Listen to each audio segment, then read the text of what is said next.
Well, we lost the first segment. It was a very good segment. Oh, you Maybe, sound like me every game night. but maybe it's like for the best that we got real catty in that first segment, and then I forgot to record it. Whoops! Because you see, listen. When I invent new things that I do, like I've stopped recording the intro just to save myself the difficulty of editing it out later. But I haven't gotten into the habit of hitting start recording. But whatever. I'm sure Cash will be back in the group segment, and we can run through all of our main talking points once again. But this is intended to be a live show. If you don't show up live, what are you doing? Get here live. It's where it's fun. It's where you get to see and hear the music that I pick out every week. It's where the party's at. Exactly. Next week I'm gonna start getting into ska. You know. I want to Here's start what you getting. do. I Best entry to ska is the Digimon movie. yeah. It's got bare naked ladies one week. hmm It has Mighty Mighty Boss Tones. Yep. Mighty Mighty Boss Tones. It has Agumon. Yeah, Agumon loves a skank. He does. That's the whole first chunk of the movie. He's just like Agumon. Ty comes out and he's like, "Oh my god, my sister Kari!" And then she's like going to chase Agumon on the street because he went to go skank with this giant bird. And he's she like, brought pork my breath. She's like, toot toot toot toot toot toot. Yeah. Yeah, and he's just like, are there any Digimon skanking online? Digimon skanking. 1 second. Very important internet research. Digimon skanking. I typed that. Ooh, okay. No. Wait, did it also had the Rockefeller? It also had Fatboy Slim? Right, I forgot that. I forgot it had Fatboy Slim in that movie. It also had Lennon Stereo and a dope Angela Anaconda opening bit. Look, listen, okay. There's no Digimon skanking online. There's a void. There's a void. Somebody needs to get out there, give Agumon some checkers, and get him skanking. Dude, you got to go to the deep web. That's it. Just cover up your webcam. Go to the deep web. Agumon skank. Do I have to? Is an NFT? It's arguably the most expensive one. Yes. Skanking Agumon. Okay, but yeah, It's grinding down the most forest per minute. it's skanking him down to the ground. Hitting him with that pepper. Oh no, Agumon! No. We're talking about too much. We're talking about too much anime on this thing. What am I? Bitcoin is the greatest they use to make Digimon real into the real world, Andrew. So they can destroy the rainforest and make it a digital world. Oh shit, dude! Are NFTs like a Digimon plot? When you think, oh fuck, it's all digital, man. It's all digital. Dude, how do you think they mega up? We're living in the worst season of Digimon right now. But I don't know. There was one where these children were like fused Jeff Goldblum the Fly style with their Digimon and then killed in a war. nice, dude. I wish I was a Brundlefly every now and then. I wish I could fuse with Jeff Goldblum. Andrew Brundlemon. You know what I'm saying, dude? Yeah, you could do all those crazy flips from the pipes and shit. Yeah. Jeff Goldblum's in a lot of weird stuff that you don't expect him to be. Young Jeff Goldblum. He's been around for a while, and he always acted like that. He always had that acting style. He was weird, mumbly, rambly, kind of like I'm Jeff Goldblum. I'm gonna I'm kind of seem like I'm confused all the time, or like exasperated, or kind of. Anyway, He was the Jurassic Park cool guy. yeah. He saw those dinosaurs, and he's like, "Life starts somewhere." He was supposed to be sexy in The Fly too. Dude, don't say supposed to, please. That's disrespecting Jeff Goldblum. I mean, he was, yeah, but like obviously he was. But they always have him be like, if we need a sexy character, we need to go to Jeff Goldblum, and then we just throw him on there, and we do whatever with him. We make him a big sexy monster fly. Yeah. Yeah. What if he's a weird, sexy monster fly nerd? Yes. Yeah. Okay. Listen. This is about video games. This isn't about the Jeff Goldblum fan cast. Well, there are video games of The Fly and Jurassic Park. I think Jeff Goldblum was like in one of those FMV Sega CD Jurassic Park games, but I don't know if he's otherwise been in any video games. Like I think there was like some bad Jeff Goldblum lookalikes, but then there was also like actual Jeff Goldblum, you know, Yeah. like recorded video being like, "Oh, you died! I can't believe you died. Get back in there, kid, and make life happen." Oh, hey, speaking of games, you know how we play a lot of games like the way we do, you know? I mean, you know, Yeah, you're familiar. I know Um, all about. Yeah, listen, I know all about video games. Tell me about them. Yeah, we uh, play. do you talk about like role-playing games too, like the D&D style shit? I've talked about role playing games when other people have talked about how they play Dungeons and or Dragons with their friends, and I asked them about how they play them. And like, do you play them like normal people? Do you min max them? Do you? I wish I remember that tweet because I've been saying like I feel like the person who made that joke about minimum Maxwell has like forever burned that into my lexicon because I enjoy it so much. I love to min-max. I love calling people a minimum Maxwell. It's such a anyway. So what about role playing games? Yeah, you're talking about role playing games. Um, so I have some friends that are like, oh, they're always trying to get into D&D, but Yeah. then you know the common problem you have where you want to get in D&D group together, but then you get a session together and you play like twice with people and then like never again, so you never get your monk to level up one time, and I they hate like, I play games where you don't level up. That's the secret. yeah, that's the thing. So what do you think are some like dope games where it's like you can have a couple of sessions of it and then it's like done, or something like good short games where you don't even need like more than like three people or some shit? Like I don't know, a lot of them. any of them really? I mean, I'm a weird guy because I can play D&D like that, but there's a lot of like one-shot systems. I'm sure there's lasers and feelings.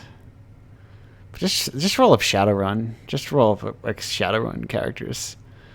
Like, is that the one with like 13 die or something? Yeah, it's like a million dice, and everyone's like orcs that like make magic and use computer magic. Everyone is John is good. Yeah, that's those ones are weird though because like those are as someone who's making a bunch of tabletop games, I am like thinking about like are those technically like parlor games? Like it's like if you put charades on one end and Dungeons and Dragons on the other end, like where does everyone as John fit in? You know, is it closer to charades? Is it closer to Are You There, Moriarty? Well, where would you put werewolf? Werewolf is the perfect. Werewolf is right there in the center. The beautiful combination of the two. No, werewolf Yeah. I think is more of a parlor game, honestly, because you don't really need cards or anything for that. So I feel like if there's a line directly in the middle, I feel like werewolf is on the side, Oh, like directly next to Among Us is in the Yeah, middle. yeah. Werewolf is on one side, and then the first everyone is John would be like right on the other side of that middle line, Yeah. and then Among Us can be in the middle. I don't know. I don't dislike Among Us. I'm just like I feel like I'm kind of shit at it, and it's like I don't know, probably because I haven't like played a lot of it. I Yeah, played you haven't okay gotten amount to of it. you haven't gotten to the meta game yet. You haven't like Yeah, but I feel like at the time I got into it, everybody else was already way too deep into the meta. yeah. I was Yeah. like puttering around with both thumbs up my butt. As long as you don't like talk Video about game. how people play Among Us wrong and how they're bad people for playing Among Us wrong online and post cringe as they say, you'll be fine. I play Among Us so wrong. I feel like I always die like right away. I don't know how to do any of the what are they, puzzle traps or a cube? Isn't it frames? like I'm the same. isn't like Space Team kind of, but werewolf also? I've never played Among Us. Yeah, I love Space Team. I forgot about Space Team. Yeah, you forget about when you don't see anyone in physical person, and also you need to delete stuff off your phone. You're like, who's gonna play this? I never play this. Yeah. I never play these things, but that's enough about Among Us. Among Us. I should change this tag to Among Us to get 1 million viewers, and then they'll be like, Where are the funny people? Sus though. um, we're people who aren't funny disguised as funny people. Oh Among us shit. to bring them in. That's. I feel like that. I'm not funny people. How dare you? I'm not funny. Do you think there's? Is this? I'm not watching the live feed or whatever right Yeah. now. I don't really watch it either. I keep an eye on the chat in case there's going to be people who are posting sex links, and I ban them. Well, no, redirect them to me, dude. What do you mean? Listen, there's sex links. Listen, here's the secret of the internet. There's sex links everywhere. There's more sex links than you could possibly want, but you need to find the safe ones. These are not safe ones. These are fake sex links. I mean, yeah, I like to live life on the edge. Okay, those are. There's a very specific subset of sex links for that. Yeah, I just want to like go to sex websites that are specifically a coin flip whether or not they're gonna break your computer. Like that's a game I want to play. That's. Virus question mark? Make that game. That sounds like work.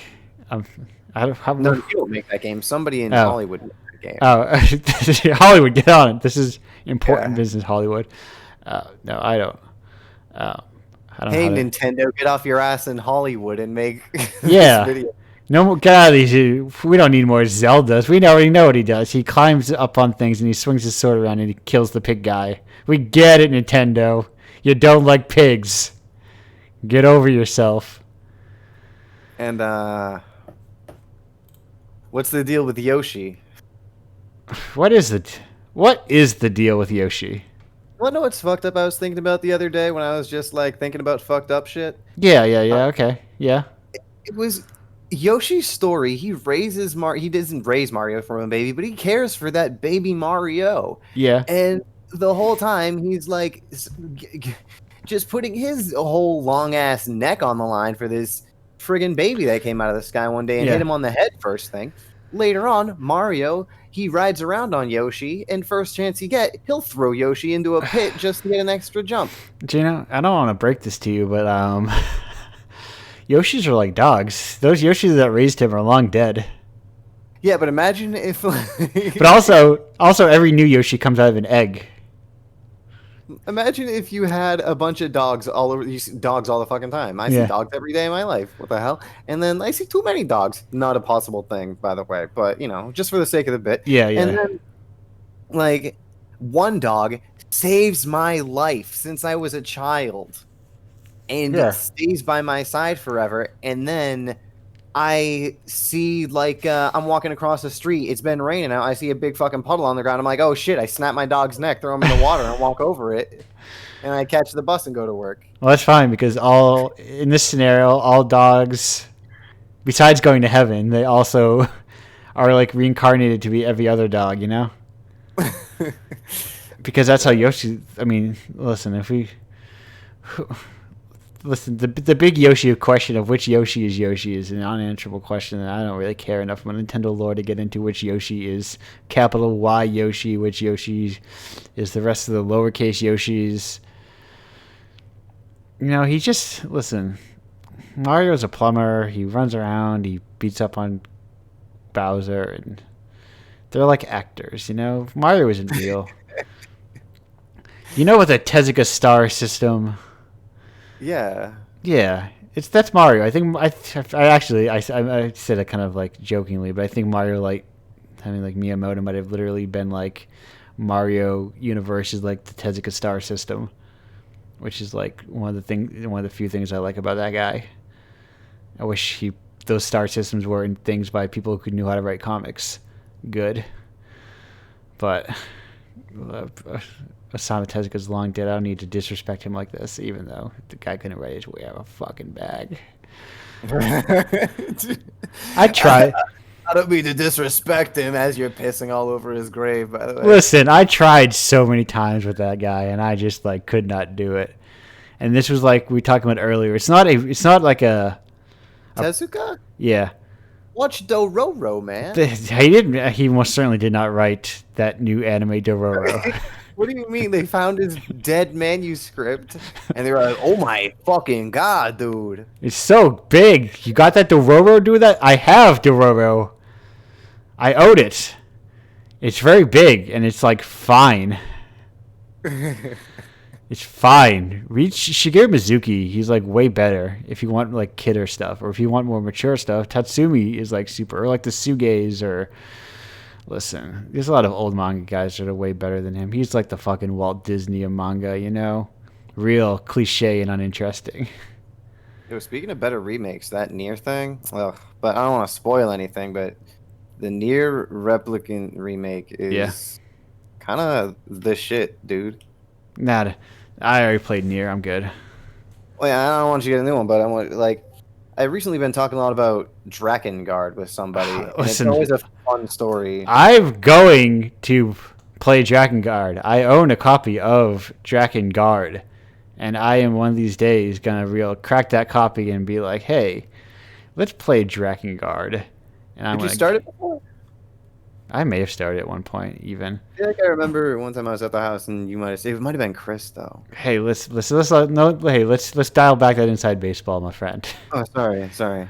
This person I just met in the crowd. I know you as a commissioned artist. Please don't act like you know me, buddy. But we were at the coffee shop just the other day. Yeah, at the coffee shop where I brought over my computer, or brought out my TV, brought my PlayStation 2, and I was playing Drakengard in the coffee shop. And I was like, you guys, it's like a bad Dynasty Warriors, but... And I happened to be walking by, and I said, "Hey, aren't you that guy from?" Like, shush, no. Never met me before. Look at this game. It's like a bad Dynasty Warriors. But there's something in there probably. I want to see what that something is. Uncover this history, the secret mysteries of Drakengard. I like the one where you play as the girl who steals all her sister's boyfriends and then kills her sisters. Yeah, I have that one as well, I believe. Listen, there's a lot of video games, and I'm very busy. I don't have time to play them all. There's too many. Who does, really? People buy Indiepocalypse so I can have more time to play video games. Oh, hey, everybody out there, buy more Indiepocalypse. Yeah, I gotta buy a lot of it, dude. Just give me all the money. Here's what you gotta do. Go door to door, Yeah. right in this economy. In this economy, there are no doors in this economy. And you say, "Hey, everybody, buy my Indiepocalypse." I mean, I actually think it might sell very well when I can go to conventions. I think there's a distinct possibility that all those fancy covers and like just the general pitch that I can deliver to people, and people at conventions are already looking to spend money. I think I could actually sell it fairly well at conventions. TBH. So Yeah. I'm looking forward to that. But who knows when that'll happen? Late 2021, 2022 even? Probably 20 never again. We're all gonna be dead in like 30 minutes, dude. What? We still have another guest. We still have another guest in the group segment. Oh, well, you better hurry up, man. Oh man! Speaking of, well, I guess this is a time to cut our talk to an end, because it also is actually like been an hour and a half. So that means that we have actually been burned through our half-hour segment here on Indiepocalypse Radio at this period present in time. Don't mute your goddamn microphone yet. You're still talking. You a little sneak over there. I give you the San Diego slip. Yeah, nice try. I know where you're at, Carmen. Whatever. Great to have you, Gino. Great to be on the show. It's good to be here. You've also did comics I forgot to mention you did comics also within some of these issues that I didn't bother to look up all the numbers for. Oh, shit, yeah, I did. If you're watching live and you see the one with the dice robots, that's the cover you did. For all those live folks out there, but for the people who aren't live, I'm gonna say we're going on a break, and then you'll be like, oh, and then you'll hear me say we're back like 2 seconds later. I want a break now. Goodbye, everyone. We're gonna take our trip. We're gonna take our bus, and next stop is Lincoln Park. Hello and welcome back to Indiepocalypse Radio. That was the well overdue Shonen Linkin Park mashup. Um, we are. I need to turn off Twitch. What Oh, about Twitch now? oh no, I just had it on in the background. I was hearing Oh, two of you. oh yes, that's a bad way to hear two of you. But we're only hearing one of you, who Elliot, who you may know from the previous issue of Indiepocalypse number 15 with Winter, part of the exclusive game. Well, Yeah, not that was kind of interesting. I wasn't at all expecting. I mean, Freya just kind of hit me up one day, being like, "Hey, you've made electronic work before," and I technically had. yeah. Um, and she just kind of roped me into building this thing, and I went and wrote a whole engine for it, which was interesting and kind of a great time. Um, yeah, no, Yeah, it was and I like to think it had helped contribute to Indiepocalypse 15, the first issue to ever hit the break-even point. wow, Yeah, that's interesting. That's yeah. not a bad Which record actually. it I mean, I sounds think. it's only $400, which sounds a lot more impressive than it is. Oh no no no no. I mean like I don't know. I feel like actually reaching that point, especially at like a $15 price point, is kind of pretty impressive. Like Okay, I I had don't know. no. I mean I don't think a lot of without 20,000 Twitter followers behind you, which is what we had for 10-minute games actually. Yeah, The last big project I was on. That yeah. was You guys all had like everyone had your own little. I still see people honestly still have a little pill in their name. I was like, why don't? um at the time I counted, and between all of us we had about 50,000 Twitter followers. Yeah, Um, and I'm sure there was a huge overlap there, and I'm sure most of them didn't interact with it. But I came into that with 73, I think. Just kind of casually looking up over the people with 20,000, just right. entirely carrying the marketing campaign. Um,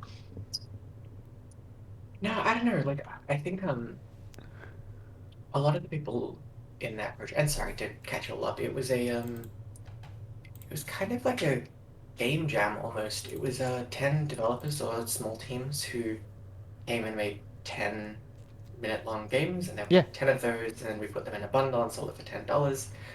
And it actually did pretty okay. Yes. Yeah, like it didn't.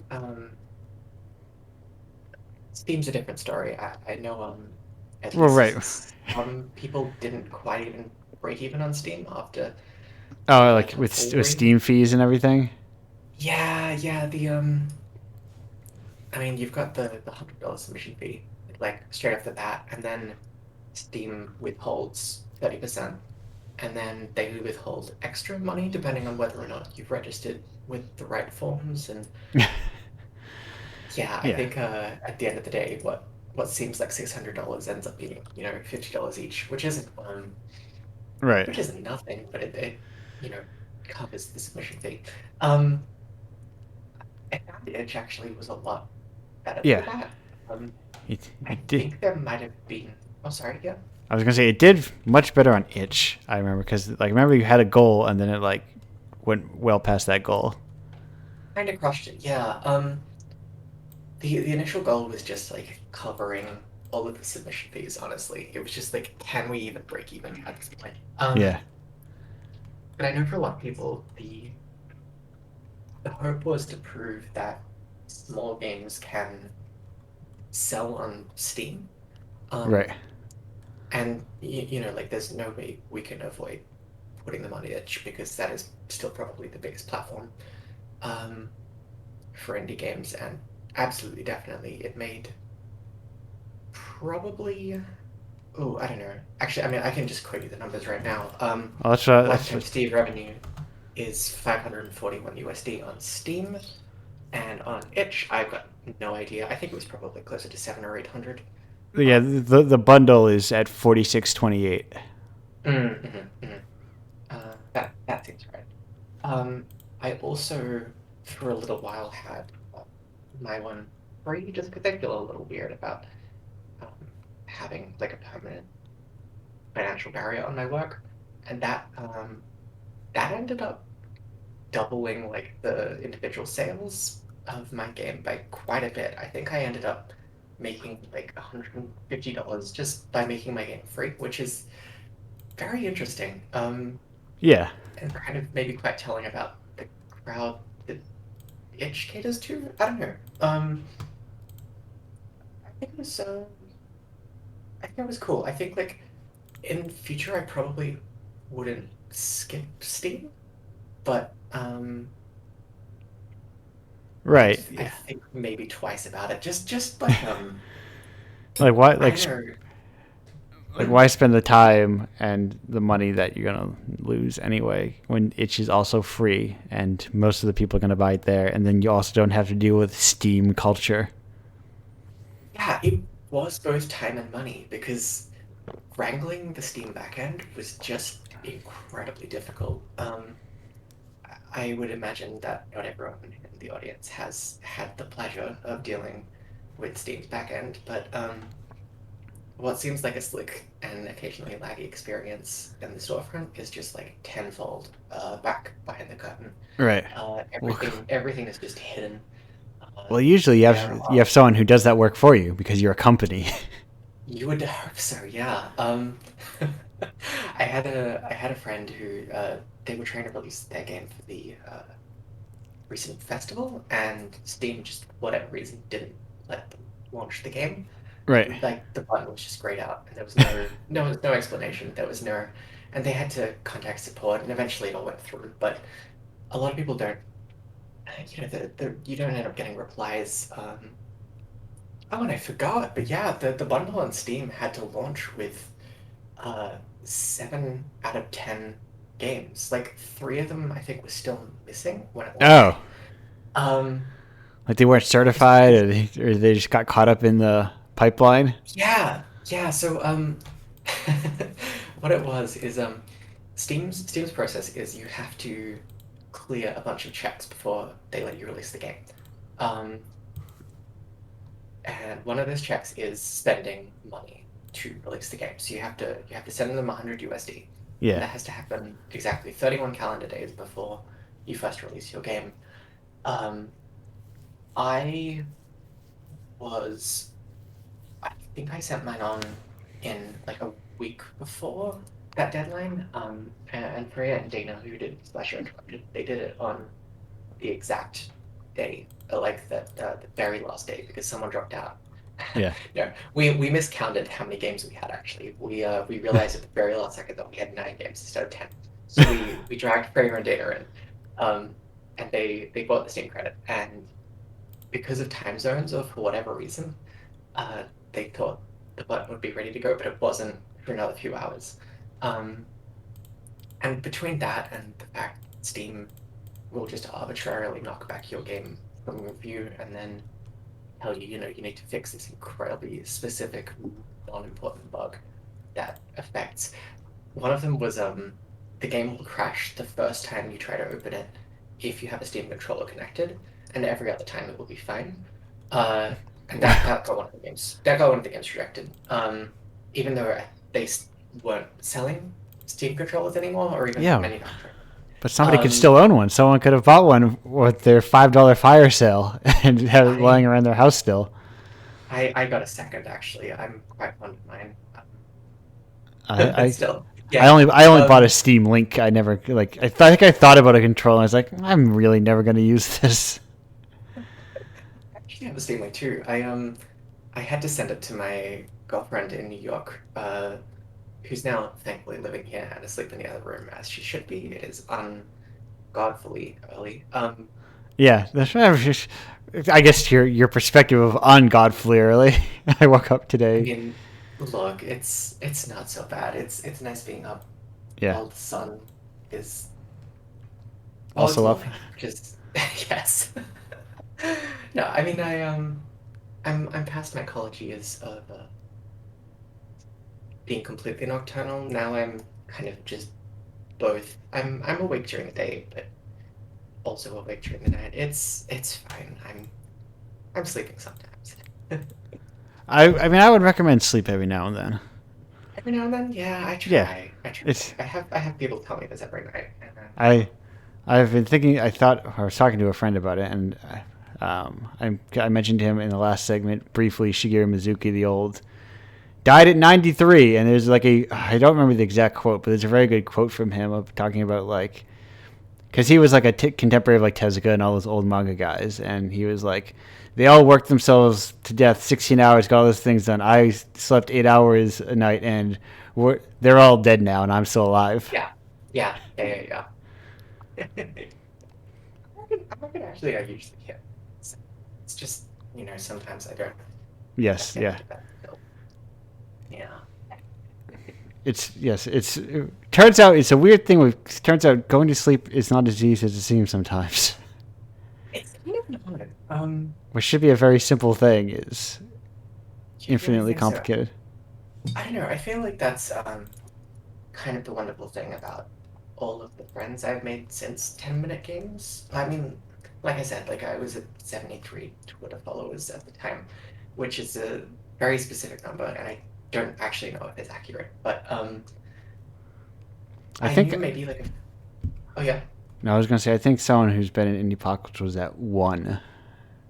Oh nice. I don't know if they've gone above one since then. No, they went to at least Since you. two because of me. um yeah. Um yeah, like I knew a few people in game development, but instead I've just met so many cool, incredible people, and one of them is in my time zone. Everyone else is kind of just spread out across the globe, which is kind of wonderful when you can't sleep at 3 a.m. because everyone else is just, completely wide awake.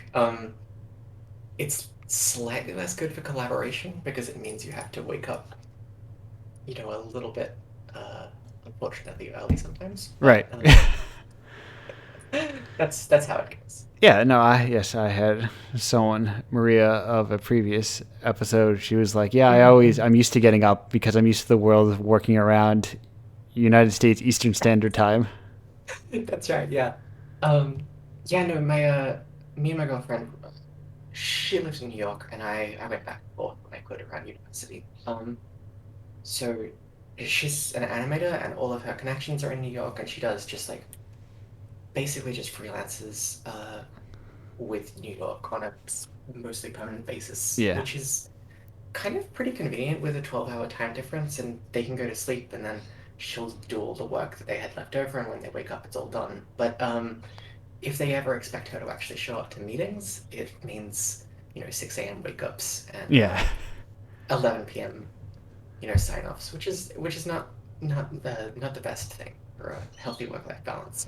No, no, yeah, right. Yes, it's very strange to be like, yeah, no, it technically is during my wake hours, but they're not during the wake hours you think they are. I It's mean, the the only healthy thing to do there is just have a nap during the day, which feels so unprofessional. But yeah, I mean, it's quarantine. You're freelancing. It's fine. This is just how you survive right. it. Everyone's perspective has changed. Yeah. I mean, like hopefully permanently. I'm hoping. Like Yeah, I think I guess we'll see in the next few years because I mean I don't know. It feels like America's starting to go back, and Australia's been safe, and then the state governments have done a wonderful job at keeping things controlled for the most part, and it's kind of obscured the fact that the federal government has done absolutely nothing but harm uh, the cause. So now that they're actually finally responsible for something like obtaining vaccines, um, everyone's starting to see that maybe hang on, something's a little bit off here. yeah, Um, we were originally all scheduled to get everyone was scheduled to have the first vaccination by October, and I think a few weeks ago they admitted that wasn't going to happen, but they also declined to set new targets. yeah, So my yeah. first vaccination is going to happen? Question mark. Which is, I mean, it's probably pretty much fine. We've had a recent outbreak here, but like for the most part, it's kind of safe. Right. But also, yeah, it's a little bit interesting to be outside the US and UK right now. Yeah. Yeah, that's well, the U.S. is loud and wants everyone to pay attention to it all the time, Mm, and I've heard that. is very good at spending its way out of and into every problem. Just That's probably pretty apt, actually. Yeah. I do honestly miss being in the States. Like I probably couldn't have spent more than 9 months here total. Uh, Here, there. But I honestly really liked it, just going between New York and Chicago. If I talk about America for too long, I will slip into a bad American accent, so please call me out if that happens. oh, I don't know what an American accent sounds like. That's really interesting. Like for the longest time, I've been convinced that I don't have an accent, Yeah. but I definitely do. It's Yes. just not an Australian one, and no one's Right. ever been able to place it. Um, It's not I've like been told. the broad Mhm. stereotype of Australian. Do I? Do I? No, no, I'm saying it's not. Is what I'm saying. Oh, okay. Sorry. You don't have like that broad like what like an Australian on TV sounds like. I was um I was on a podcast with a couple of Australians back in February, and they one of them I remember told me afterwards that he thought I'd adjusted to Australia really well, that I'd picked up the accent kind of faster than anyone would have been expected to, which is quite fascinating because I've Yeah, absolutely lived here my whole life. Um, but I you speak it when I quite was well in for someone who's lived there your whole life. well, it's Australia. It's hit or Yeah. miss. In New York, I would often get pulled aside by people. Sorry, I've been to places that are New York, but it's fresh on the mind. Well, so Um, yeah, yeah. I've It's a had people it's pull it's a me big aside. Just it's, it's a big city, yeah. it's a big city. It's a big city. It's a big country with a couple important places. Yeah, like one or two. Yeah. But no, I was pulled aside by strangers just to be like, English, or French. I think I got twice. Um, English was three times, and I got Ed Sheeran twice too. I genuinely had people come up to me thinking I was Ed Sheeran, which is fucking fascinating because I don't look close. I've got the round glasses, but Maybe that's all it takes. Round glasses, and you don't speak American. You must be. You must be that Ed Sheeran. I must be. Must be that He seems like guy. an alright type. I mean, he's Very I fit, don't rich. I I don't love guess. his music. I don't hate it either. I don't really know any of his music. I could not tell you what an Ed Sheeran song is. Yeah, I don't think I could either. Like I know there's a few of them. I But feel like he's gonna be in those like pop artists that I don't go out of my way to listen to, but I also don't hate. Like I'm not gonna complain right, if he comes on the radio. It's just like I've got no he's reason to seek it out. he's like a future CVS banger, if you ask me.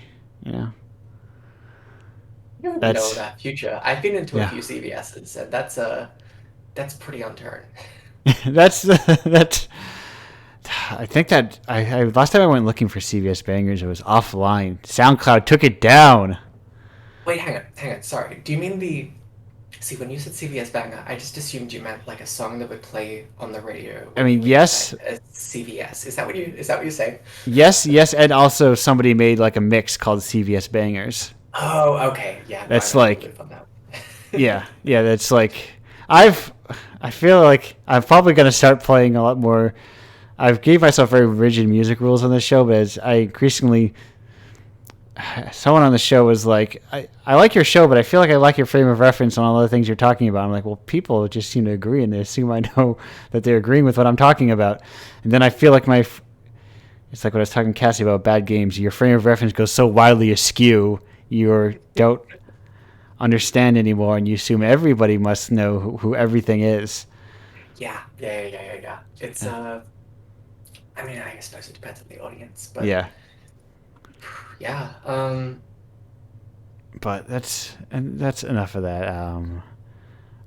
Wait, I was gonna ask a question, but we didn't have any. I gotta do my final check-in of the night.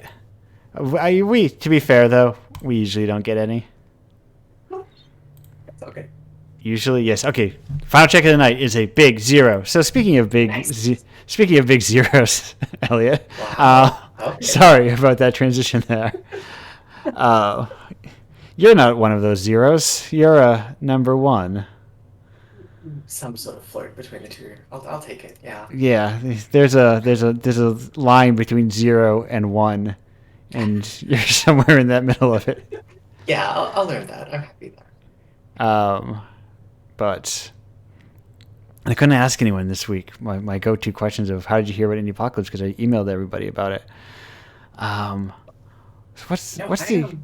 what's it like to be the first game to so Winter is freed from the shackles of Indiepocalypse. How's that feel? Really interesting, actually. Winter's Winter was written with a language called Ink, which is it's kind of just the used to write like story files, and then you Yeah. can import that anywhere to like Unity or a JavaScript thing. And I across all my games, I've been using Ink, and I've used like this. I've used the vanilla stock JavaScript engine, and I have sort of made a lot of tweaks to that over time. And when Winter came out, I realized how messy the code was, and I quickly cleaned it all up because I didn't want anyone seeing how bad it had all gotten. Yeah. And in the months since, I've been kind of a little sick, so I've spent the whole time developing that into like a full engine. Like I've completely rewritten it, and Oh, yeah, like it's been a huge project, but I don't know if you're familiar with Ink. I don't know if many people are, but it's quite I'm similar. not. Um, it's kind of similar to Twine in that it's used to write interactive fiction, but the studio that makes it is more kind of targeted towards the Unity and Unreal crowd Yeah. because it's quite good for those two. This is a very long-winded answer. Sorry. So I really love Twine likes. I really love those sort of hypertext interactive fictions, and it was kind of Right. incredible getting to work with Freya on that because Freya is just very prolific in that field. Yes. I don't love writing games in Twine. I find it really frustrating to work with, and I know it's quite hard to pick up if you you don't need programming familiarity, but it's still not a very friendly environment to jump into. Right. You And I need to feel like still know the language of Twine. yeah. Ink's got its own language, but it's much easier to read and write and pick up. But taking that and putting it in an HTML file and making tweaks to like the animations, the backgrounds, making it do custom things, that's always been harder than it would be with Twine because you need to know JavaScript because no one's built this stuff before. Right. So I kind of went and I looked at what the Bitsy crowd had done with Bitsy. There's a huge uh, GitHub full of weird little hats for Bitsy, which is Yeah. a tiny little. I don't know how many bits. I think it's 2-bit actually. But it's a tiny little fake retro engine that's kind of wonderful. Yeah. Um, Listen, when the Bitsy vibes just hit just right, Bitsy is like the the best stuff that's being made right It, now. it really is. And that's JavaScript too, and the crowds sort of sprung up creating hacking frameworks and tools and reusable code chunks in the same way that Twine has. So I went and looked at that, and I rewrote this little JavaScript engine from the ground up, and it started at 300 lines of code. This isn't a great metric, but it started at 300, and I think it's approaching 4,500 now. Okay, that Um, sounds as someone who uses programming as a blunt instrument to get his ideas across. That yeah, sounds like a lot yeah. more code, which sounds like a bigger, fancier program. Um, it's actually kind of incredible. I'm really proud of what it made. So the answer is, I'm hoping to drop that alongside Winter when it comes out. I'm hoping to just throw it out to the world and be like, hey, we've made this game and Yeah. it's currently using this little thing. Please come check it out because I've made something pretty cool here. Yeah. Perfect. I guess we'll see if it takes off. But I hope that's. I hope like I don't because know. I started the commissions is like I got gamers love exclusives, so Yeah, they do. what better I exclusives mean, than personal heartfelt stories? That's the true I think things. That's truly what the gamers crave.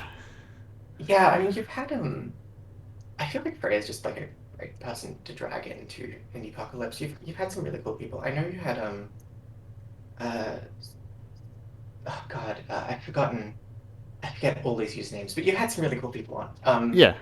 Yes. And I was kind of I definitely heard about Indiepocalypse before. Uh, I think just looking at profiles of cool people I know on itch and being like, yeah. oh, they've participated in this. I would love to do that someday. Um, but yeah, no, I think dragging people like Farron is just always because it's been submission so far, right? Like a Right. submission led sort Yeah. of situation. It's, Yeah. it's submission, but like I did have been like hand picking a couple here and there just to like Oh, gotcha.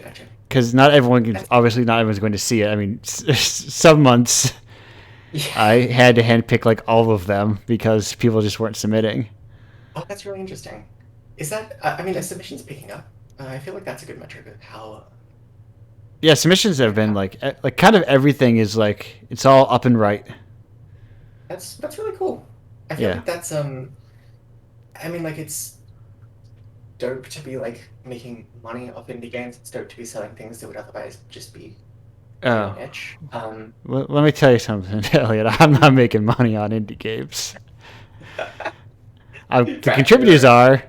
I am well in the hole, as yeah, they yeah. I'm familiar with that. That's the hole that is. Yeah, yeah. no, It's a deep one, but I like mm, it. Better than yeah. giving it I to mean, student it's the loans. oh yeah, but no, I get you. Like game development's kind of just fun. Like I realized the Yeah, other day I have definitely spent more time like developing games for fun over the last year than I have actually playing video games.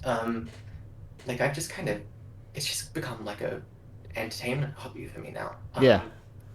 Which is really cool. Like I've got a huge backlog of half finished or unreleased things, and I've just kind of been chipping away at more. It's been really fun. Yeah.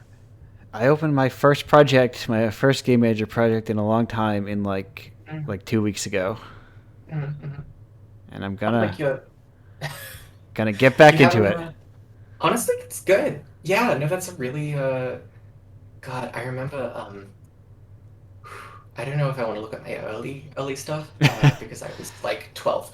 But Yeah. going back to something I made like 3 years ago, I was playing around with like platformer mechanics coming off the back of my first playthrough of Celeste. So you know it was a certain kind of platformer. Right. And I spent so many hours just tweaking the little values to make sure everything felt good and right. And by the end of it, I was like, man, this is fantastic. I love how this feels. And then I got distracted, as you do. But coming back, it just felt so stiff. It just felt awful to play. Right. Well, Which that's what is, happens when you get trapped by it. You. I mean, it's maybe a good sign that if I can, trick the player into sticking around for 20 hours, then I'll Yeah. start enjoying it. But Trick them into um, playing it. Well, what you need to do is the tutorial level. They have to spend 10 hours building yeah, levels and play testing yeah. them. Oh God, yeah. You know what? I mean, Nintendo managed that with Mario Maker, right? No reason I Yeah. couldn't do. I had a dream once that I was going to load up Lunar EPS or whatever, whatever it's called. I think it's EPS. The thing that you use to edit Mario World. And I was going to I remake all of I'm not the. familiar with that, but that's cool. Yeah, I was going to remake all of Mario World, but like thematically or something. But I don't know if I had a theme, but I just wanted to do like level by level, just a complete ROM hack of Mario World. But Honestly, that's kind of dirt. I oh, mean, like speaking. Oh yeah. I bet you know what? Mm. Okay, sorry, I had like a like my brain Oh yeah. No, exploded. lay it on us. Come on. So Let's hear it. I've been trying to get an exquisite corpse going using the PlayStation 2 version of RPG Maker 2, Mm. where like each person would spend a month on a game, then mail the game and the memory card to the next player, and they would just keep like Oh, nice. That's passing cool. I around. dig that. Yeah, yeah, yeah, yeah. But that's tricky to get started because it requires people to own a PlayStation 2 Right. Yes. that And has not like everyone is as nostalgic as I am. Yeah. right, and they have to have like it has to be like US NTSC capable Oh, or fuck! I forgot that. Yeah. yeah, or I mean, if you have the slim, they're super. I mean, I don't know if the kits are still widely available, but they're extremely easy to mod. If, say, for instance, you want to Interesting. play pirated Good games to know. or Japanese Good games. to know. Actually, no. I have a huge collection of PS2 games I picked up when my local DVD rental store went Yeah. under. Just like a shocking number of rare, incredibly. Uh, What's what's well, your they. what's your I crown mean, yeah. jewel? Um. Okay, it's two questions. If they're different answers, what is like the most expensive one, and what is like the one you happiest you got? I don't remember off the top of my head all of them. I think probably Eco would be or Echo, however it's pronounced, would be the Yeah. most expensive. I don't know what that retails for. Probably not a lot. Um, but it was a little hard to track Yeah. down in. So you don't have like a rule of rose or anything. Oh no, nothing. Nothing that deep a cut.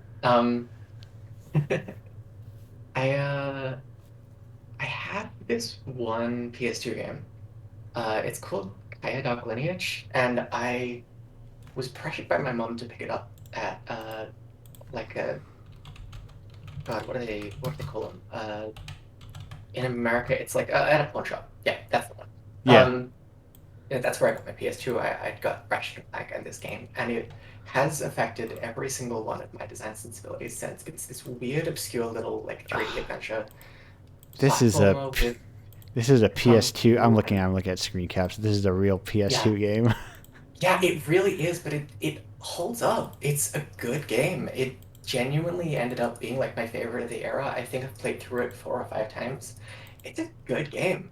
Um, it's got like the collectathon sort of thing, but with genuinely good like adventure platforming, and the fighting is this weird like it's almost like a fighting game in how it approaches it, but I don't know. It's weird. Check it out if you ever come across a copy, because I will stand Uh, by it. It's a good fucking game.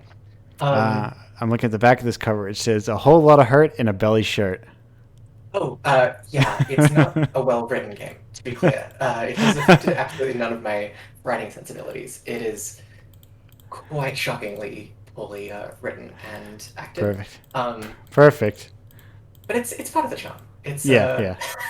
No, listen. Yeah, I kind of like bad writing sometimes, but no, yeah, my it's my mm, my yeah.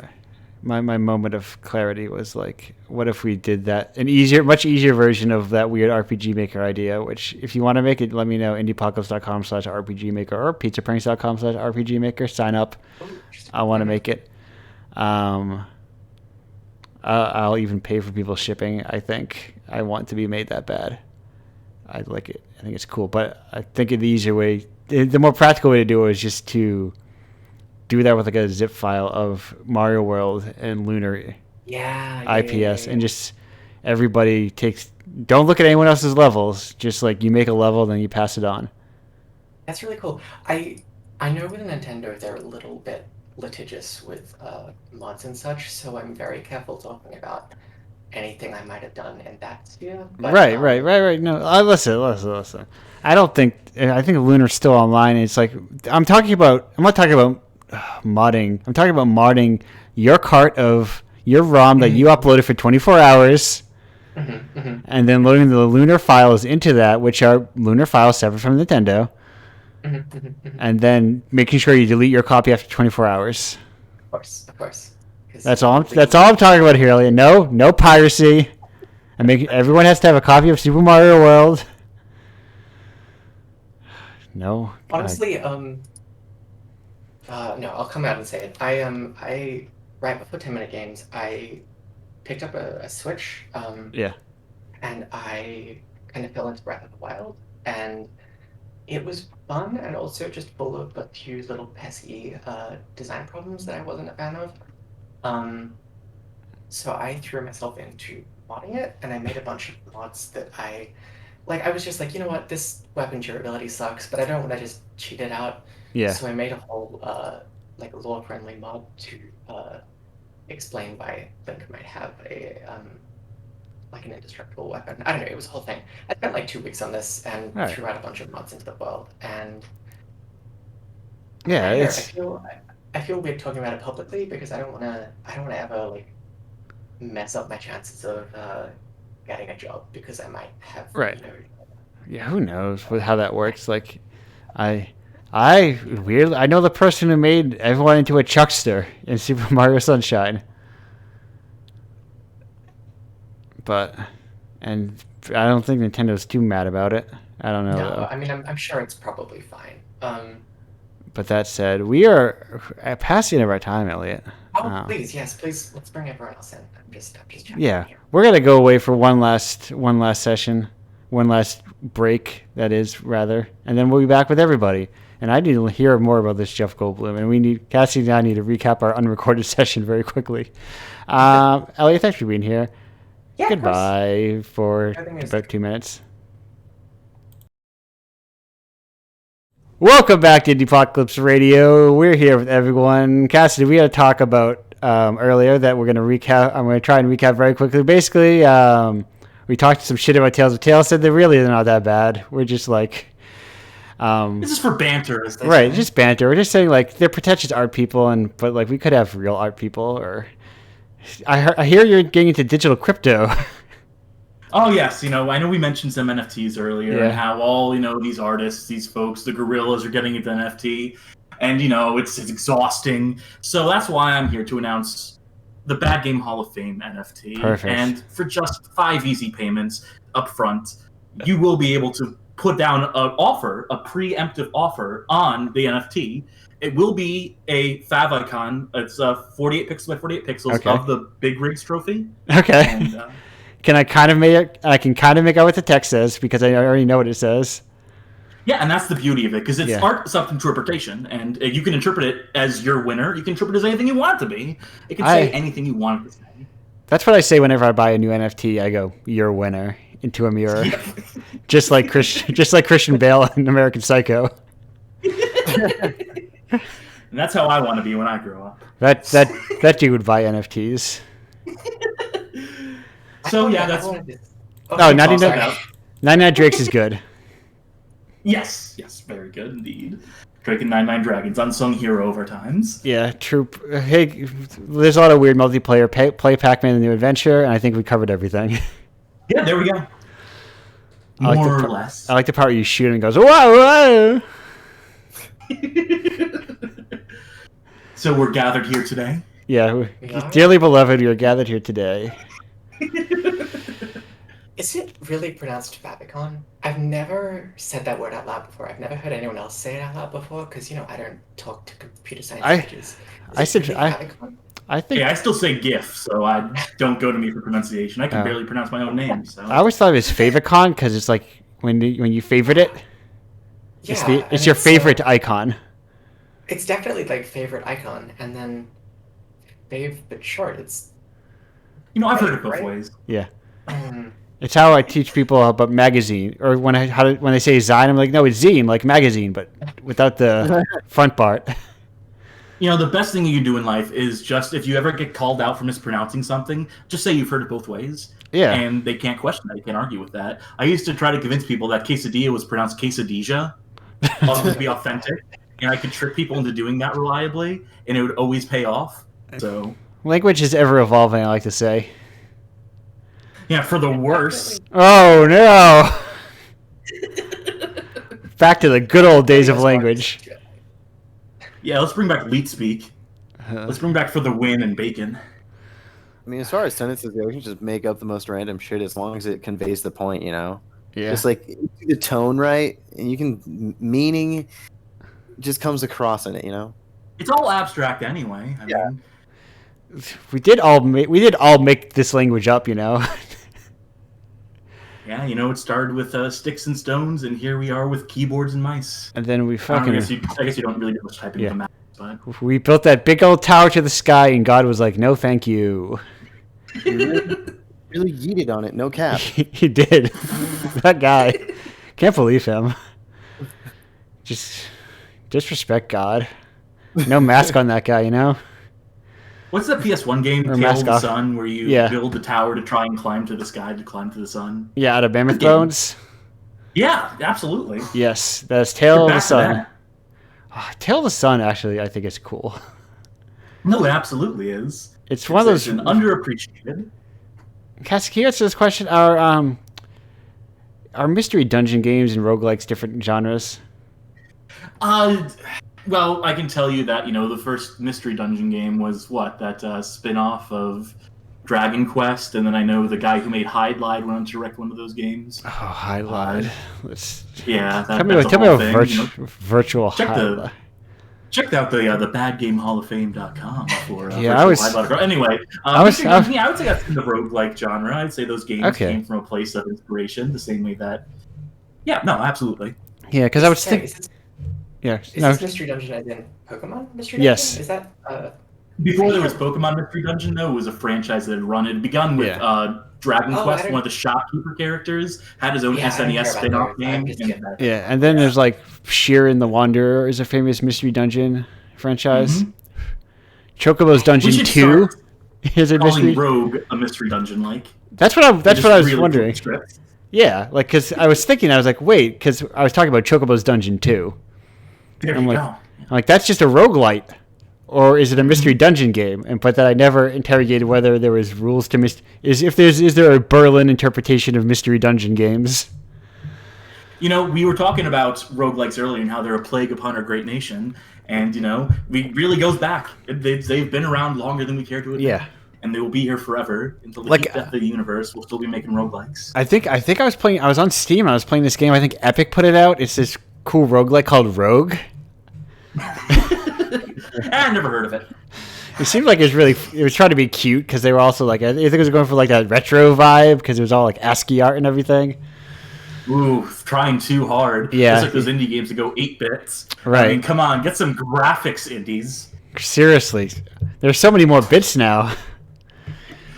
You say that to someone whose like current project is recreating like the fake. I tried to make the Garth Marenghi game that never existed for the ZX Spectrum. Oh god, would it be a text adventure? It would have to be. Or no, what was the school days one that was graphic adventure? You can go No. anywhere with ZX Spectrum is a limitless console. Yeah, it's a. You say wait, no, you say ZX. I know it's ZX. I think I That's- gotta please the Brits or whatever. That's well in my mind because it occupies the same space as La Dolce Vita, where calling it ZX like signifies its foreignness and respects the ZX Spectrum. yes. All those Z heads. All the where are all my Z heads at? Tell me about fucking Lemmings on the ZX. How it's the best version of it because it's on Yeah. the ZX Spectrum. Therefore, it's objectively superior. All my Tell- Z heads out there, poke one out. Shout out to my crack crews. Can we when we pirate games? Can we bring back the crack screens? I love We need the those. greetings and we need the Yeah. fuckings. You need Oh, to my have God. the dedication in both categories.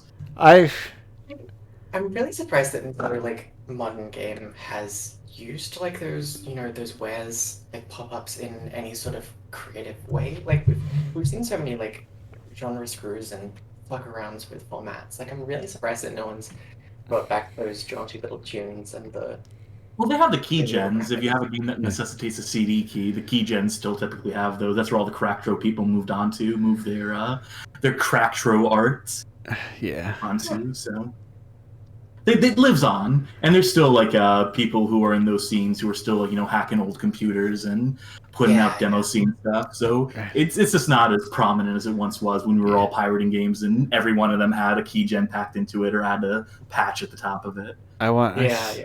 I want to load up the new Call of Duty and have like a real high-res eagle with a floppy disk in his mouth show up. I want to hear. Bringing you the latest and greatest games. Yes. Call of Duty Modern Warfare 4, brought to you by the epic 1911 crew. Oh my god! Listen, if I ever, I don't know where to begin to commission someone to like make a centralized launcher for Indiepocalypse, though it desperately needs one. But like, what's a launcher? I need a launcher that launches multiple platforms, like across different, what's the word I'm looking for? Operating systems. Can you make a launcher that launches Unity games, Game Maker games, Game Boy games? Does that mean Well, that you know what it needs to be? It needs to be teletext. You need to bring it back to real old school to browse the web on bulletin board systems and having like these ASCII art displays and so forth. Then you say that be cross compatible. there have been multiple. What is that thing called? It was in England. Telenet? No. The thing where they type things into their TV and they got the weather. Oh, I don't know the name of that service, but I know exactly what you're talking about. CFAX. Yeah, there's been versions. It was CFAX. There you go. Mm-hmm. There have been multiple Indiepocalypse games TV. based on CFAX and like inspired by CFAX. Show me the CFAX.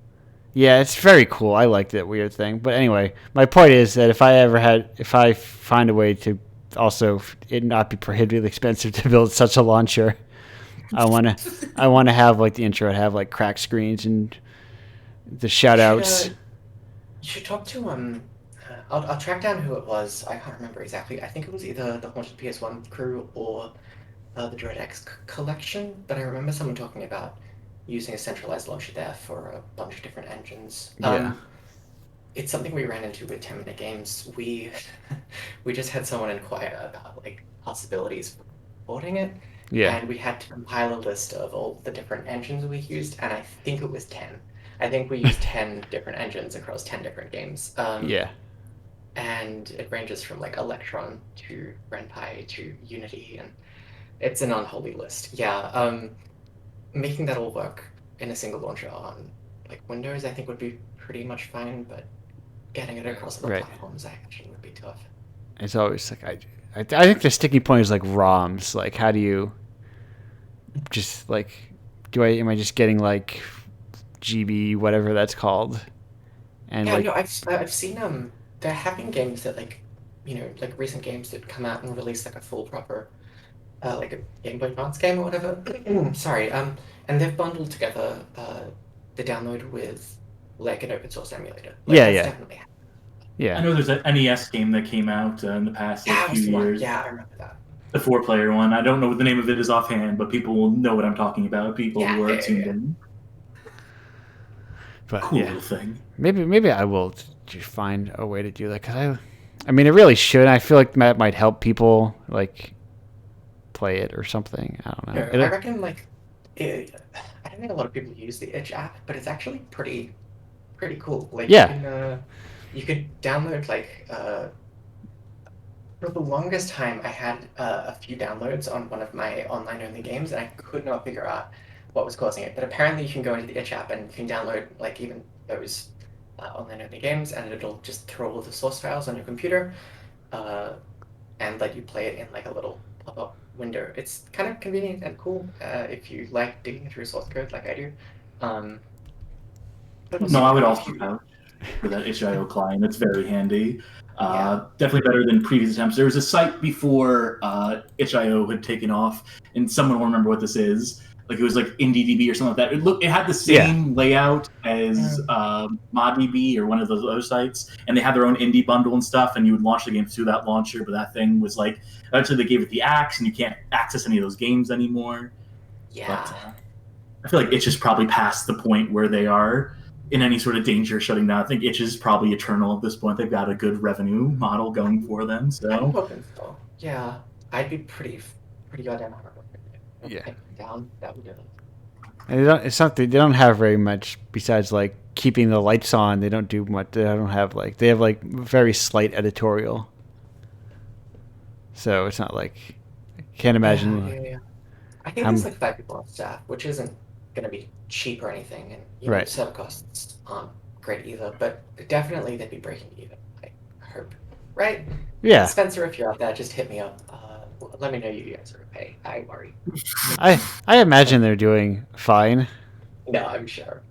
There's so many, like all it takes is like occasionally one thing hits well enough, Yeah. I mean, I know a few of my friends were like pretty small name until the Justice bundle, and then having something in there has shot them up to just like 2,000, 3,000 followers, which is kind of interesting. I'd love to know the numbers about like how many people stuck around on Edge after that thing was launched. Right.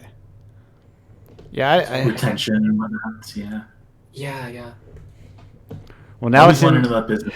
I always want to know the details, the numbers. Yeah. Yeah, Sick right? Like fascination.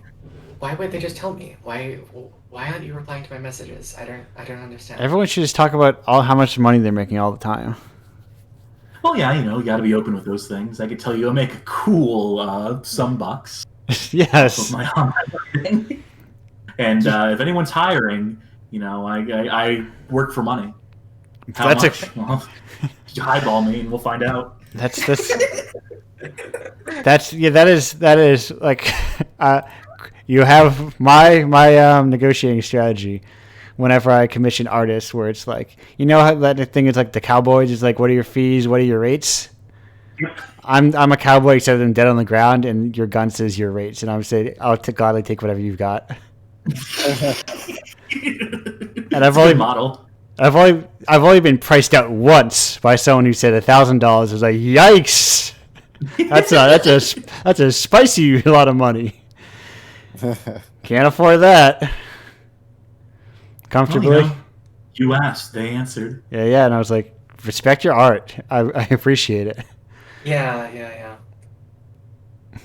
But I mean, I think like definitely the number of hours me and Freya put into Winter was it added up pretty goddamn fast. Like yeah, it wasn't like a living wage. But I don't know, like I don't think either of us were doing it for that. I think it was just like it was just fun and also nice to be respected enough to be paid any sort of amount for yeah. what we were That's. doing, I mean, which is when I commission games, I am very much like, yeah, I know I'm lowballing people so hard, so I'm like, just treat it like it's a. I'm like, pretend it's a little dare, yeah, like the dirty little secret is like if you try and pay me like even a small amount, I will probably just be like, just let me work for free. Just Yeah. let me do this for you. Like I want to make this. It seems like a cool project. And if you show up and ask me to work for free, I will spit on you. It's the way you approach this stuff, Like, Yeah. It's truly I feel like masterful because that way you make no money. exactly. It's a win-win for me. I work, I don't have to get paid. I think the difference there is that like the only people who actually bother like trying to commission work at this time are other creatives, like people who know what the process is like Right. and make cool stuff themselves. And like, yeah, like if I like you and I like your work, I'll probably be down to make something with you. Like I'm bored. I'm just making things for myself right now. Like, come on, like let me make something with you. I'm down with that. Um, if you seem more like capitalistic or like, hey, why don't you rent this for exposure, as it always goes, like Oh yes. that's different. But I don't know. I certainly can't promise exposure. I That's the promise thing. you at least a view. Writing something for fun is always going to sound more appealing than writing it for Right. unless we're Yeah. talking like 30,000 plays. Like, okay, maybe then I'll suck it up. But like, I don't know. Like, I'm in this for fun. Like, sure, I'd like to get a job in the industry someday. That could be cool. But like, I'm only here because I enjoy this, and I think I'm pretty alright at it. But yeah, like I wouldn't stick around if I wasn't having fun. Yeah, absolutely, and that's I the think key anyone thing. really like it's such a it's an interesting industry full of interesting payment practices. or lack thereof. Of lack thereof. Like people wouldn't stick around if they didn't care about what they make. Yeah. With just how they get away with these interesting payment practices. But still, like when we're on this level, it's I don't know, it's cool. I'm happy. The funniest time I ever got paid for doing the thing I do, which is mostly writing at this point, I used to have a Patreon tier that was, you pay me $50, I'll write an article about a game that you would be interested in having a game written about, and someone asked me to write about a game, and I handed in 25,000 words for the What? site. If you see my site, that's somewhere in the middle, unfortunately. And they got back to me afterwards, and they're like, "What did you do?" And I'm just like, "Oh, I just got a little carried away." And they said like, "I have to quadruple what I paid you." I'm like, "No, you don't. It's fine." And just they had to argue with me to pay me, which is to pay me more money because That's like hilarious. they Yeah. told me like I used to work for like an actual journalism. I used to write for actual newspapers and stuff, and the fact that you put in this work is like making me sick. Yeah. No. Listen, I look at page rates and I'm like, those are high, but I look at game journalist page rates and I'm like, I'm gonna highball these little suckers. Oh, yeah. Hey, they have it coming. Yeah, well, We all do. is there like a game freelancers need to make one of those like page? There's like a page rate survey I saw for like comic artists. Like, here's who pays well, here's who pays like shit. It's mostly everybody pays like shit. Oh, I hear the gamer.net is really good payout rates. I feel like if you do a top 20 list for them, that's definitely fair wages. The $20 you get for it. Yes. However much. Didn't hear One that from me. one for each entry. Absolutely. And all you got to do is write one paragraph and take a screenshot of a YouTube video for each entry, and there you go. That is not worth the time off my life. No, it's probably not. Should I pivot into listicles? I've thought about it before. I thought about that's an easy grift. It's so Yeah. easy. You can get away with so much with You know- such little effort or care. So I've really seriously considered it, but You know what is a truly easy grift, and that is charging people a submission fee. oh, there you go. You pay us Yeah, for the like privilege of having this hosted. like Oh, I that's a like hell of a model. like I could like, let's say I up the acceptance rate to like $300 for a game, but I'm like, there's also a $30, $40, $50 submission fee. I'll make all that money back no time. Absolutely. Yeah, Yes. that's how itch works. Yeah, sure. Yeah. Hey, listen. I have said it before. I said it again. Indie lift. It's more like indie grift. Yeah. Oh, hey. That'll teach. Woo! But yeah, they're like $1,000 payout. Well, they're also fucking charging you like $40. So it's like, you do the math. It's a jam page. You can see how many people joined it. They're making lots more money back from that. That's what we call a finder's fee. Yeah. Yeah. Real like, hey, I want to have a full-time job off of an event I run twice a year. Like, you little. Figure out more complicated revenue models. Ever more complicated. I'm not paying $75 for a submission, then to pay $600 to be included in part of your digital festival. I'm looking at you, Mix. Or The Mix. Whatever it is. The views of this host don't reflect any of the views of the participants on the show necessarily, unless they also agree with those views. Yeah, no, I'll back up whatever you're saying. I've got no idea what you're talking about, but yeah, I'll jump in. 100%. No, I remember seeing like, a new digital event, and there was like $75 submission fee, $600 if you're accepted. I'm just like, what? Hey, I'm the one who's talking an NFT as a bit here, so I'm on board. Yeah, my investment. Yeah. Who would have thought the guy who runs the zine about where he pays a lot of people and doesn't like people money distribute wealth? I'm the Robin Hood of video games, or at least the little John. Which one's the bear? Is that Little John? I think Little it's Bill? No, not Little Bill. That's not a thing. There's no Little Bill. Bill's a cartoon show with the bear. No, from Robin Hood. I'm talking about something completely different. I'm talking about the Nick Jr. No. television show. Little Bill. Yeah. No, this is the thing. Yes. Is that Bill Cosby? Yes. Yeah, that was created and acted by Bill Cosby. Cool reference. Aged like a fine wine. I'm sure he teaches a lot of important lessons on that show. Yeah, the wrong ones. Let's veer away from this. Yeah. Let's. Speaking of, That's gonna be my BuzzFeed article I write.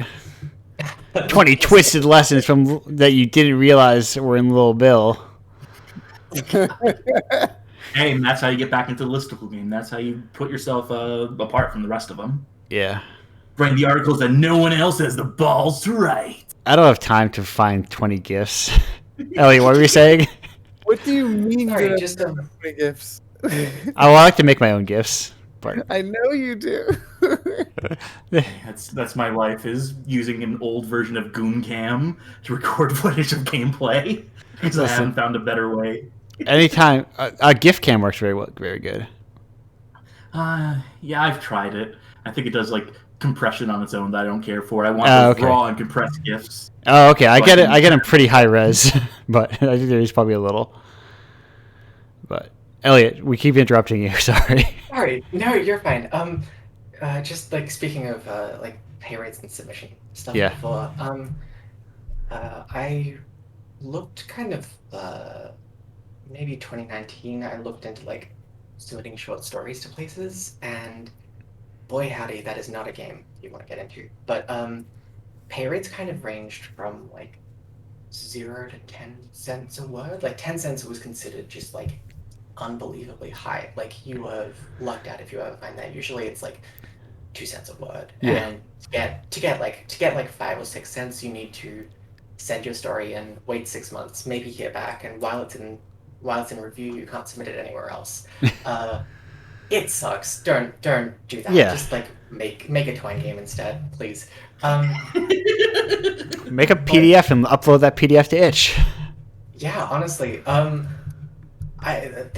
sort of made some really cool friends in the tabletop scene. And I think it was Jay Dragon, the team at Possum Creek Games, who the Wonder Home. I don't know if you guys are familiar with. It's that, fairly. but It's fairly new, right? It's just like it just came out. yeah, it is. Yeah. I'm actually going to be maybe writing something for that next month, which is cool.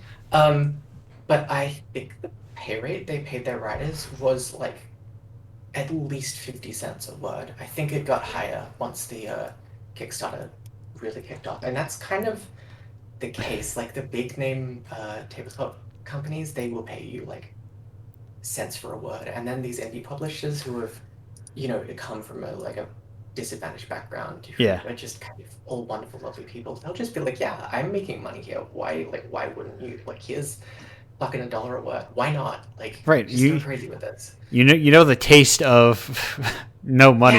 Yeah. It's still so fresh. It's nice. It's nice being adjacent to that, and I'm hoping to dive into that world at some point soon, because it just seems so wonderful. At least on the creative side. I don't know about the players. I've played D&D like twice, and that's it. I've got no one to play weird little RPGs with. But Right. I've heard. the creators are cool. That's the important thing. I forget the name of it, but apparently there was a very good like online group thing that people were talking about on this show, but I forget the name of it entirely. But it was like, no, it's actually a good way to find people online and not like full of weirdos like I would expect random pickup online games to be. That's cool. All right, maybe I'll check it out. But I couldn't tell you. Assuming you can ever think of what it is called. Yes. I don't. I think there's like a weapon in like axe or mace or broadsword or That something. narrows it down exactly. It's called broadsword. I appreciate you Yeah. trying. It's something maybe, I don't remember. Or it's like So how about something. those video games? Yeah, tell me about virtual highlight. Well, I mean, now you've pulled my leg. I was gonna say that, I was just talking about this last month with Kurt of Archcord Gaming 101. I think probably because I saw you posting about virtual highlight on Twitter, and I got him. I'm like, who else would ever know about virtual highlight and HG 101? Yeah, I have the definitive article now, though. I've stolen the fucking crown from them. Just You like my should. Jeff Crimson article, just like my other manners of weird, obscure games. Truly. I was gonna say on the D&D note, though, that just to follow that up real quick, the need to find people who are tolerable and to find services like that, and this reminded me of trying to find like friends to play with in online games. Like in like the game chat or whatever, Yeah. you would just like go to the global chat and try to find people that were, human. Good luck with that. So, I will say I'm playing on a like I'm always stuck in like the Pacific servers for these online games, which means the connection's terrible. But I'm always paired with Australians who are just kind of consistently well, slightly more consistently friendly and fun and approachable. And I actually made some pretty good friends just like playing Overwatch, and they live in my city and we hang out sometimes. It's like Yeah. actually turned out pretty okay. Well, when you're playing on the Oceania server and there's like 6 people, you're bound to learn to know each other eventually. Home. Little communities, cute little communities like that. I love to hear about them. How about New York? How about trying to make community in New York with some Brooklynites? How about trying to find some guy to go eat pizza with, huh? That's my my biting satire of the state I used to live in. I've been in New York and ate pizza a couple times. I took it and I folded it up on the street. I put a lot of red pepper on it. That's the way to do it. And I ate it. And I was like, that's fine. Last time I went to a pizzeria, they were having a weird argument and the whole atmosphere was tense and the pizza was all right. Yankees or Mets? That's the discussion. And because I was out delivering physical copies of Indiepocalypse that you can get on Patreon. Ooh. At the $25 tier because I have to print them on demand and it's expensive. Print them to count. Also the people at Staples are like, this is cool, so they actually don't charge me for it. But if I get the wrong person, they don't know I'm cool. If they're not in on the wink wink, this guy doesn't get charged money, then it costs like $11. But I actually think if I print them at scale, it's actually like not that bad. But I haven't been doing that so far, so I'd have to print like, when am I going to go to an event again? I'm going to be like 20 issues deep or something. There you go. Fill out a table with those. I will. I'm going to go to artist alleys. I'm going to go to anime conventions. You thought about like physically distributing the games? I know people have done like thumb drives for that. Yeah.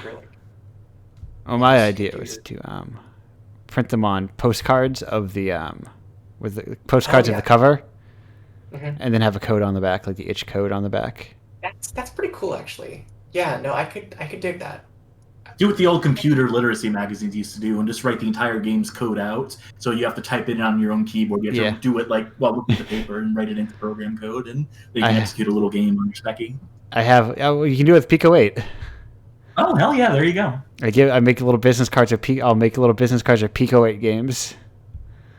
Write in machine code. Write in pure assembly too. Just really make them work for it. Yeah, like, do you have your Commodore at home, right?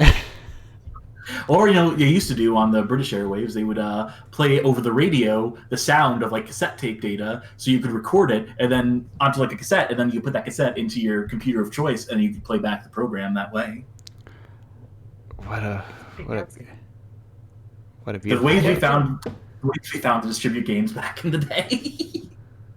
I looked into this a few days ago, actually. Apparently the way the Pico 8 cartridges work, it's like a fantasy console where you can download like a PNG and then load it as a game. Apparently the way it works is, I think PNGs are read left to right in terms of bytes, and zip files are read right to left. So the computer just kind of sticks them together, and then if you try and open it as a PNG, it'll just like pop up in whatever app you have, and if you try and load it as a zip, it'll be like, oh yeah, this is a zip. We're reading it from the other side. So you could just kind of cram arbitrarily large files inside a zip file just using the terminal, and then load it up into the console. It's kind of cool, actually. There's lots of neat PNG trickery. Like, I know Kingdom Hearts on PC uses PNGs as save files, where all the data is compressed. Yeah, the latest version. It has this. Yep, and I know back in the day, used to just on certain unsavory image boards, you would hide stuff inside of PNGs if you were a sneaky sort. So it's a good practice. PNGs, what simple and clean file formats they are. Mm. Woo! Woo! Ho-ho! Folks. Cylinders, baby. Oh yeah, 3 hours in, we got nothing but the hottest bangers. Whew. Kingdom Hearts, the story, am I right? Oh my god, they mixed Disney with Square. What? That'll take off. But like, listen, if we can come back down to Serious Town for a moment, take that bus down there. It was really wild. Like, the world between Kingdom Hearts 1 and Kingdom Hearts 2, like, I'm sure Organization 13 is just like very like whatever anime bullshit or whatever. But the idea that it existed was fascinating to me as a teen. I was so excited and like, these guys in hoods, what are they? And then they probably How do I join? Right. Where do I send my application? Where do I get my Keyblade? Right though? Have you guys all seen that Keyblade video where they fight in the parking lot Yes. of that shopping mall that feels way too familiar? It might as well be your parking lot in your town, in every- your friends from high school. Every time I see that, I do think, did that happen at a mall near me? It just feels like it. Yeah, if you've never seen it, do yourself a favor this late Saturday night or Saturday morning. Go online, type in, I don't know, Kingdom Hearts, dual wields. Kingdom Hearts Duel of the Fates. I forget what it's called. You could not do that. You could just go to bed. I'm just gonna throw that out there. Okay? No, you need to go to sleep with... You could sleep easy. You don't have to do this to yourself. No, you need to go to sleep with dreams of umbrella Keyblades in your heart. Keyblade videos all night, no sleep. Exactly. No sleep till Keyblade. No sleep till Keyblade, folks. Let's go. No sleep till Twilight Town, bro. Yeah, no sleep till Twilight Town. That's my... Chino, have you been breaking into my secret MP3 files of Beastie Boys Cross Kingdom Hearts raps Do Not Steal? No, stop. I'm rapidly clicking out of those windows right now. No! You have to fight for your right. Simple and clean Beastie Boys cover. Yeah. Donald's Boutique. Thank you. I'll see myself out. Speaking of seeing myself out, we're getting close to 3 hours. Yeah, I'm gonna go back to bed. I don't know about Yeah, I'm not gonna go to bed. I don't know what I'm gonna do yet. I'm gonna read comic books. I guess I'm gonna write. I guess I should probably write for the upcoming issue of Indiepocalypse. I should write about my game of choice for that. I'm so excited, but I love that game so much. We can just say what it is. I'm sure. I gotta say it's The Quiet Man. It's The Quiet Man. Oh, an article about making the idea of making games deliberately inaccessible and what you can sort of draw out, what you can traffic in narratively through that in a way that The Quiet Man admittedly did not do with any tact or taste or modicum of actual progressiveness, but there's a kernel of an idea there. Yeah. The Quiet Man is like, what if the bouncer was bad and beautiful? I don't know if the bouncer is good, but... The game bouncer? Yeah. It's amazing. It's an amazing game. It's the best game ever made. You see those ragdoll physics? I do like when you play multiplayer and there's the stage with the piano and you go up to the top and you kick people and they fall down all the stairs. That's fun. Yeah. One of the ladies is a panther. That's true. And sometimes when she's not a panther, she's in a towel. The two forms, the two genders. Yeah, there you go. Panther and towel. Man, maybe I should write about the bouncer one day. No escape, as they say. No, never ends. Man, listen. Okay, if I had that Volk no escape Cactuar jacket, I might actually wear that.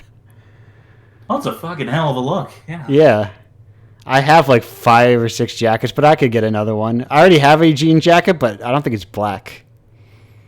No, it's not black, and it doesn't have a Cactuar that says no escape on it. Then you don't even. What's even the point? 1 second, I need to go to Etsy real quick. Speaking of going to Etsy and looking up bouncer jackets and see if I can buy one of those irresponsibly. We're going to wrap up, everyone. I'm glad to have everyone here. But before we leave, we need to do the thing we do on a podcast, which is talk about mattresses and CBD oil. So Every night before I go on my mattress, I like to just like swim in CBD, and it makes all my stress go away. And then my mattress like firms up to my body, and then This water bed. It's a water bed, but instead of water, CPD would. oh my Best of both god! worlds. Thank you, Cassidy. I would like to invest. I am. How do I? How I want. I'll give you $5 for 95% stake in this new venture. I regret to inform you that having taken your money now, that the venture is closing down. Ah, shit! You didn't even do your IPO. Tough economy. This mug belongs to a kick-ass bodyguard. I type bouncer, and there's a Father's Day mug that says, "This mug belongs to a kick-ass bodyguard." Thanks, Dad, my bodyguard. Be one of those dads who points guns at their prom date. Anyway. Elliot, what have you got to plug? Yeah, no. Hello. Hello. I'm a little sleepy, but I'm here. I'm awake. Hello. What have you got to plug? Am I plugging a project? Whatever you want. Something of yours, general concepts, anything. It's your space. I don't know. Go make like a twine game. Go make like a game out of anchors. That's my suggestion to you. Go be creative. That's all I got. I'm having fun with it. You should try it out too if you haven't already. Just like throw together like the smallest project you can imagine. I've seen some very cool twine games that are like 60 seconds long. Just like throw it on an itch. Just figure out how to do it because it's a fucking rush. I don't know. Send it to me if you do. I'd love to see it. Yeah, and if you happen to make your way to elliottharriman.itch.io, hey, enjoy that as well. Yeah, there are technically games on there. I need to upload some of these other things I've done because this is. All right, that's my piece. Perfect. Gino, what have you got to plug? I don't really do anything plug worthy these days. So I guess if I'm ever walking down the street and you see me, hand me $5. Nice, perfect. That is it. How will people identify you? Are you a nervous bee with a cigarette? When am I not? Okay, so if you see a nervous looking bee with a cigarette, just give him $5. Even if it's not Gino, that bee's probably having a tough day. Yeah. Please, I need something to bring back to the hive. And I'm almost out of cigarettes. Oh no, you shouldn't bring cigarettes. I'm pretty sure you shouldn't smoke in a beehive. It's fine. Honey's notoriously not flammable. Don't worry about it. Wait, what's that guy's name for the bouncer? You don't have a cigarette? Damn.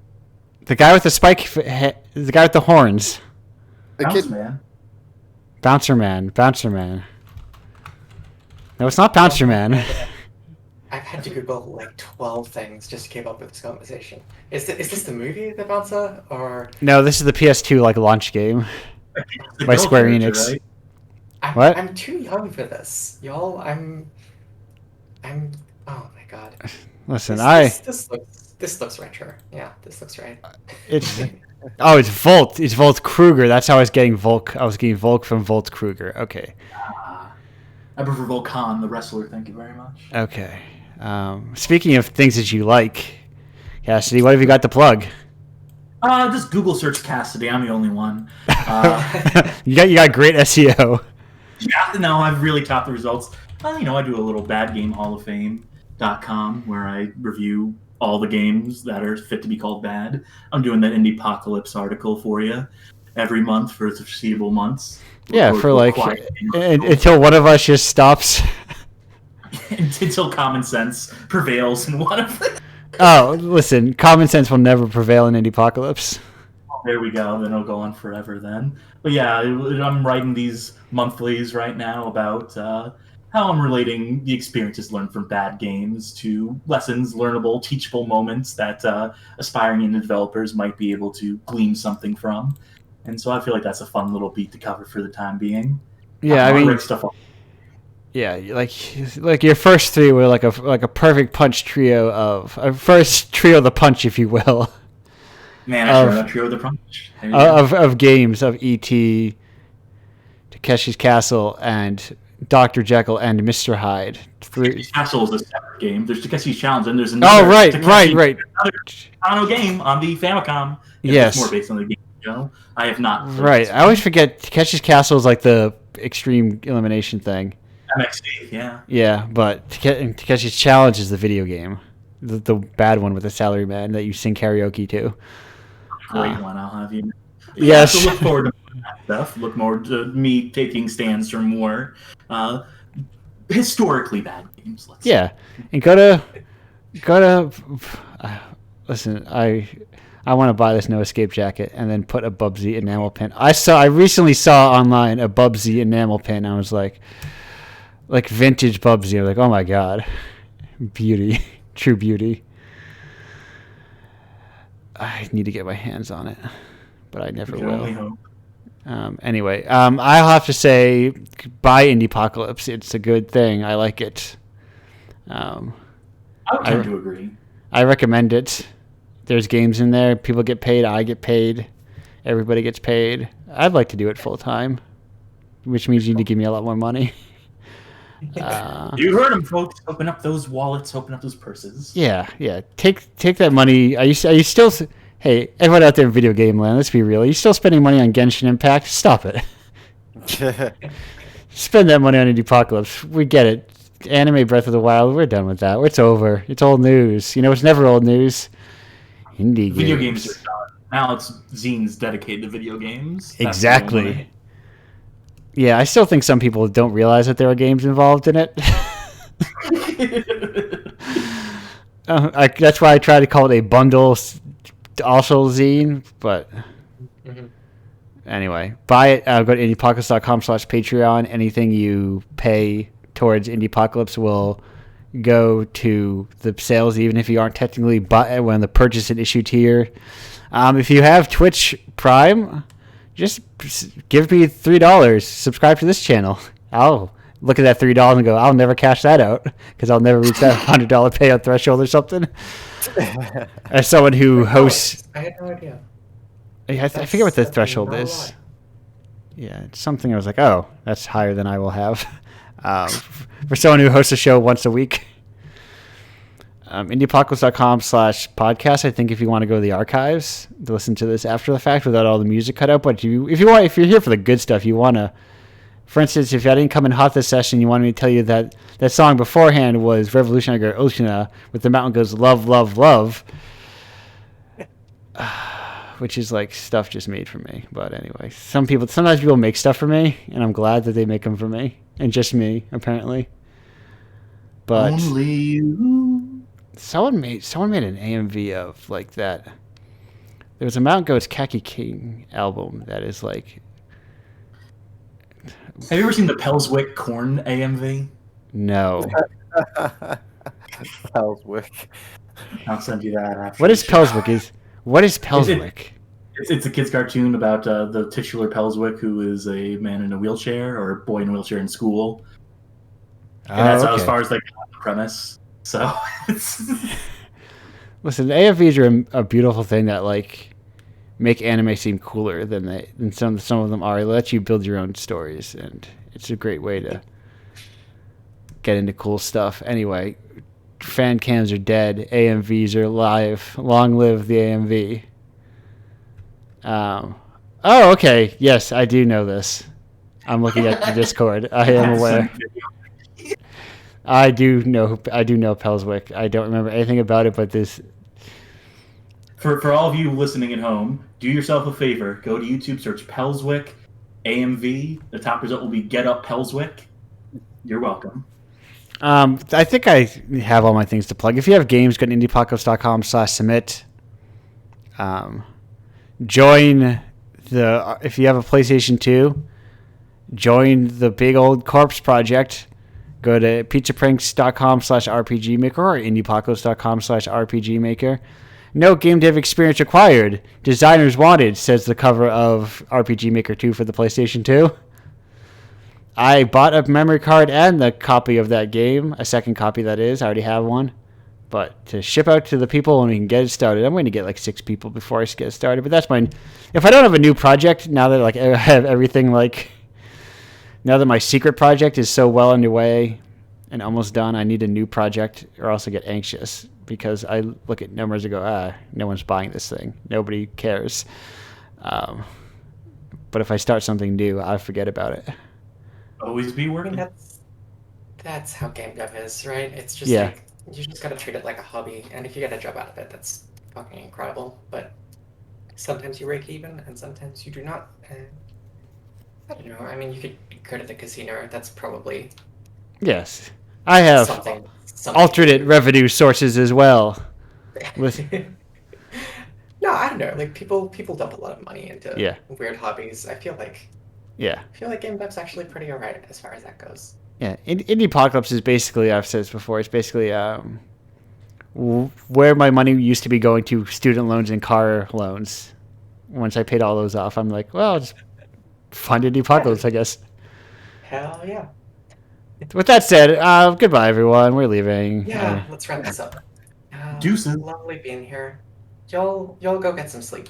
Glad to have you. No matter where you are, just go back to bed. It's only today 9. isn't worth it. It's only 9:30. I have so much left to do. Like transition to the ending. About this.